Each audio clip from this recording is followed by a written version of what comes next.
Salut à tous, c'est Céline de Naerki. Aujourd'hui, ce que je vous propose, c'est de partager avec vous une vidéo qui est extraite de notre formation payante la plus aboutie, qui est le raccourci pour devenir chef de projet.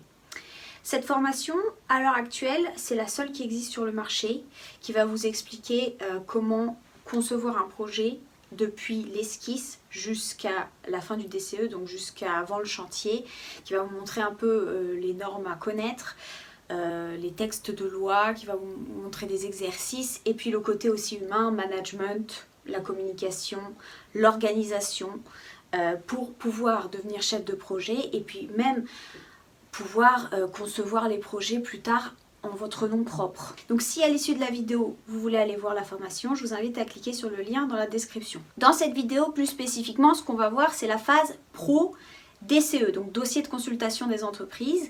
Donc qu'est-ce que c'est que cette phase? Quels sont les enjeux de cette phase et quelles sont les difficultés auxquelles vous allez devoir faire face en tant qu'architecte, en tant que chef de projet ou futur chef de projet, et comment y remédier? Donc c'est parti.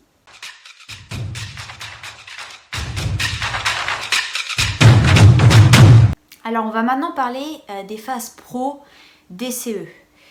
Déjà, pour rappel, les phases pro DCE désignent donc les phases pro études de projet et DCE, c'est pour dossier de consultation des entreprises.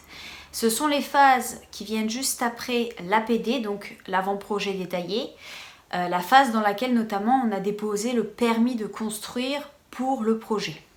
Et donc en quoi consistent ces phases? Ces phases, ce sont des phases où on va rentrer beaucoup plus dans le détail du projet et on va préparer toutes les pièces graphiques et écrites en vue de faciliter le chantier, en vue que les personnes qui vont réaliser le projet dans la réalité puissent le comprendre en détail et le réaliser correctement. Donc quels sont les enjeux de ces phases, et notamment surtout de la phase pro? Le premier, bien entendu, c'est de veiller à respecter le projet tel qu'il a été déposé dans le permis de construire. Vous le savez, maintenant, le permis de construire, ce n'est pas toujours simple de l'obtenir, et donc forcément, on va, une fois qu'on rentre dans les phases plus avancées, il faut faire en sorte de ne pas avoir à le redéposer, et même, je dirais, de ne pas avoir à déposer de PC modificatif dans la mesure du possible.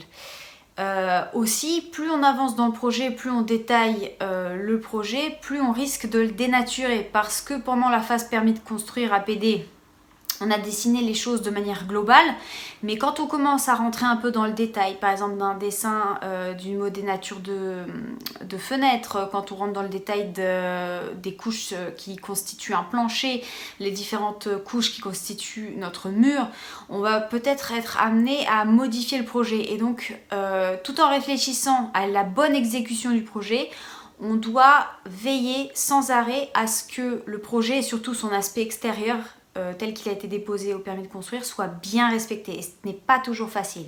Et donc justement, en parlant de rentrer dans les détails, le deuxième enjeu par rapport à la phase pro, c'est qu'on va recevoir toutes les études techniques des différents intervenants, notamment des BET, donc des bureaux d'études. Et on va devoir faire la synthèse de ces différentes études. Donc on va recevoir l'étude structure, on va devoir apposer en quelque sorte toute l'étude structure sur nos plans pour voir comment il a positionné les différents éléments. Si par exemple il n'y a pas certains éléments de structure qu'il a épaissis et qui vont nous gêner par rapport aux surfaces, toutes ces choses-là, il va falloir les analyser.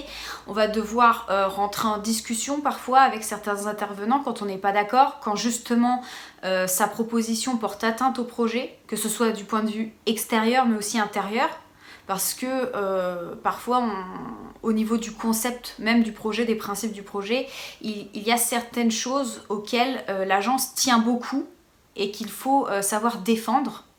Donc il y a des discussions à mener avec les différents intervenants. Et donc finalement, l'architecte joue un peu le rôle de coordinateur. Il fait la coordination entre les différentes études, parce que parfois, comme les intervenants travaillent de manière isolée, parfois en superposant les différentes études, vous allez vous rendre compte qu'il y a des couacs, il y a des choses qui ne fonctionnent pas, et donc vous allez devoir trouver ensemble des solutions, encore une fois, pour préserver le projet. Et enfin, le troisième enjeu majeur de la phase pro DCE, ça va être de préciser le plus possible le projet. Pourquoi? Et notamment dans les détails. Pourquoi? Parce que désormais, et malheureusement, les architectes, les agences d'architecture perdent de plus en plus la main sur la phase travaux, sur la phase chantier. Donc en gros, ils suivent le projet jusqu'au pro DCE et après, souvent, ils perdent la main sur le chantier. Et donc si vous ne prêtez pas trop attention à vos détails, si vous ne précisez pas tout ce qu'il y a à préciser, que ce soit par exemple dans les halls d'entrée, quels matériaux vous voulez, les détails techniques de vos garde-corps, faire des détails qui soient vraiment réalistes, assez économiques et qui respectent encore une fois l'aspect extérieur de votre projet. Le risque, c'est que comme l'agence n'a plus la main sur le chantier, c'est qu'il y ait des malfaçons à la suite, lorsque par exemple le maître d'œuvre d'exécution va refaire des détails. Il ne prêtera pas forcément attention à l'intérêt du projet et du coup, malheureusement, le résultat sera décevant par rapport à la conception.